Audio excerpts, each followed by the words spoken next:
Hi folks, Darnell Mac with Stamps by Kate. So I've finished my pairs of clams, and now I'm going to put these together to make a set like this. And so I put the 4 clams together, and then later on I'll put a bunch of these together as well to make my quilt top. So I sew from right to left, so I'm going to start here and pin the start of my running stitch right here at this point. Now I check it on this side to make sure I'm lined up, and I wasn't, so I scooch it over. All right, now we're getting somewhere.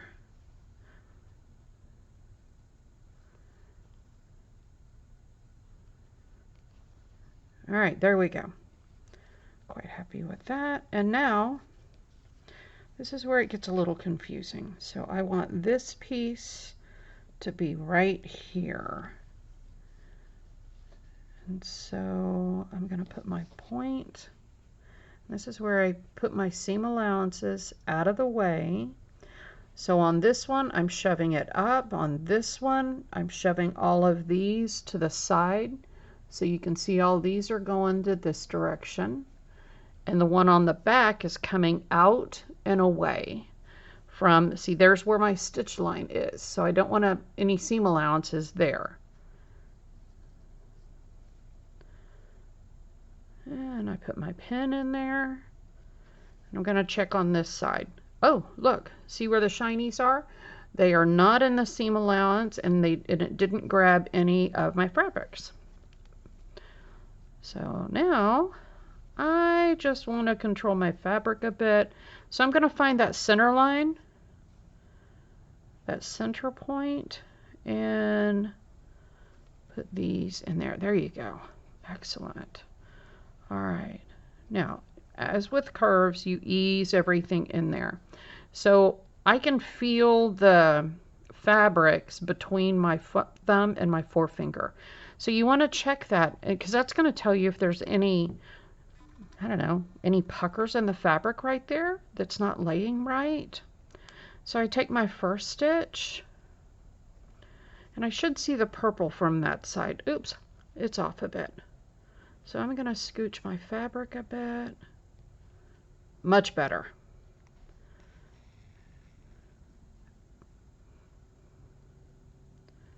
All right, there's my first back stitch, and I'm taking a second back stitch. All right. Now I'm going to keep those edges as close together as I can, and hopefully that will keep me on the line. So I'm going to do about 6 or 7 stitches, and let's check. Okay, look, that's real close to that line. I'm good with that. I've loaded my needle enough,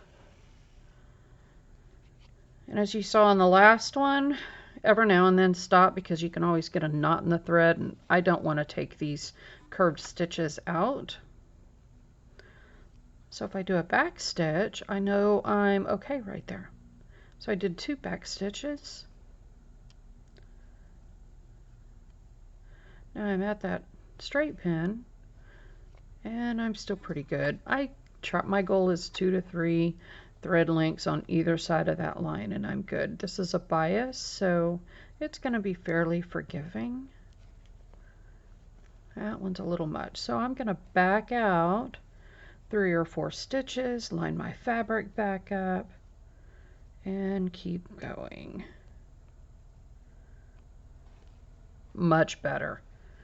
All right, again, I'm going to go ahead and pull it out. Take it in small steps as you're first starting this clamshell. Don't give up, just go slow.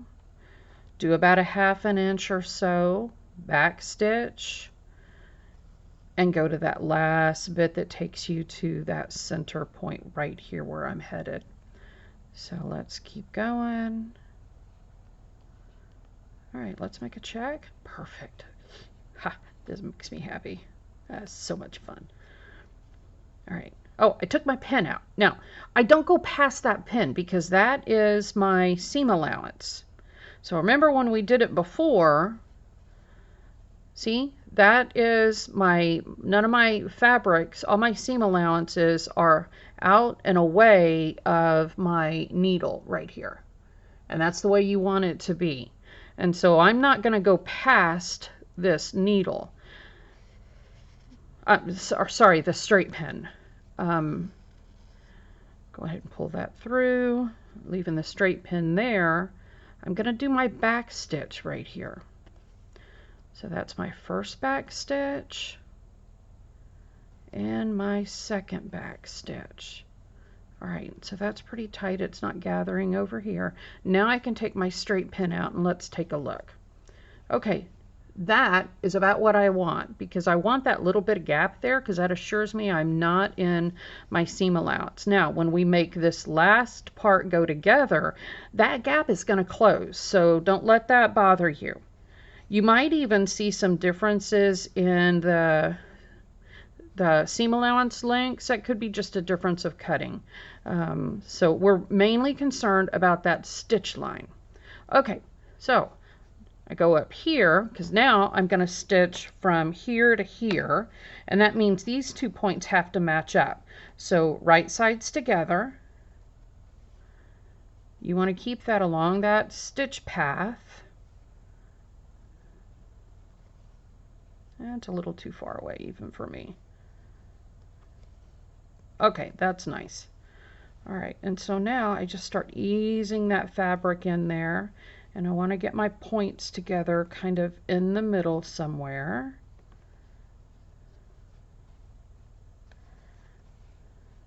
Okay, let's look at this.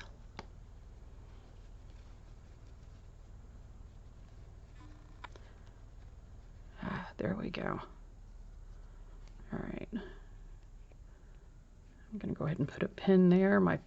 It gets a little bulky at times. So I want this to stay straight. Now I'm going to reach on here and pull that out of the way, because that could cause some puckers right here. That's where that point's at. And folks, I'm pulling this pretty hard. If you've done your back stitches, it's not going to pull out. So ideally, let's see what that looks like.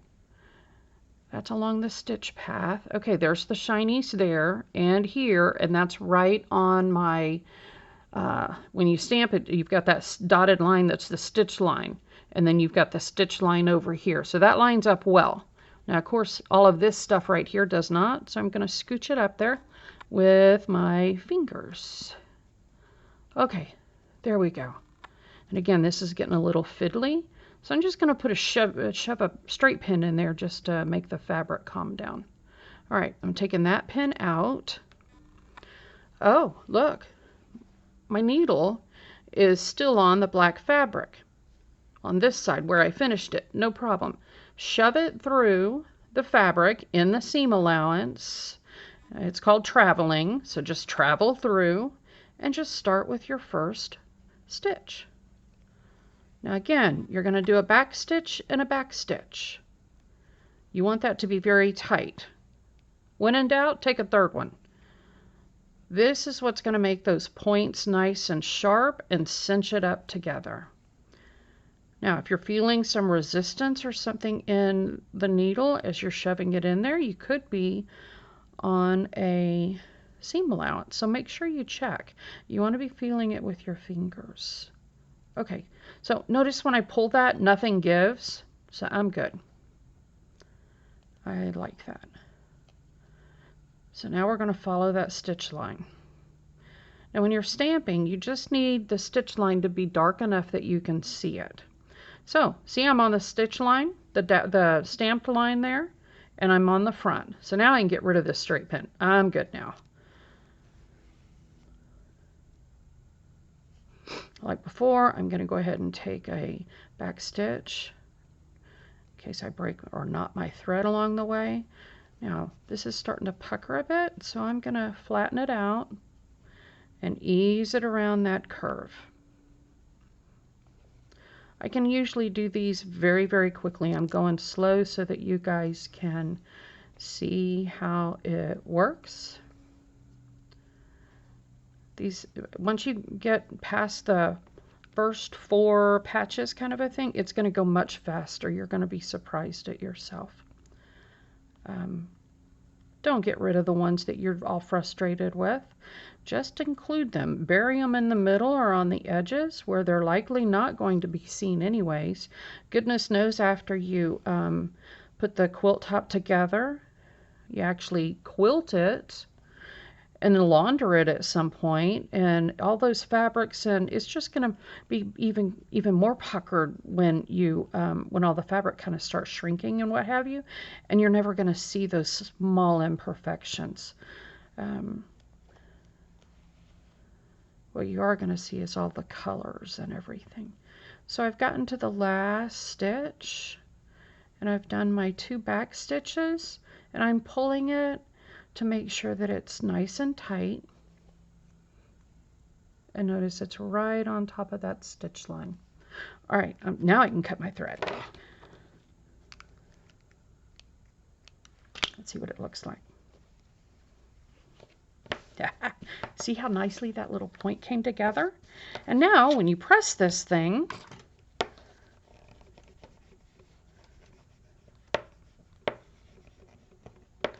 it kind of eases all of that fabric together around those biases. And looky there. And there you have it. Now I get to put my 4 patches together. And here's what that's going to look like. Ooh, I want the little cats. You'll see these. And in this way, I do the same process. I'll do these 2, and I'll do these 2.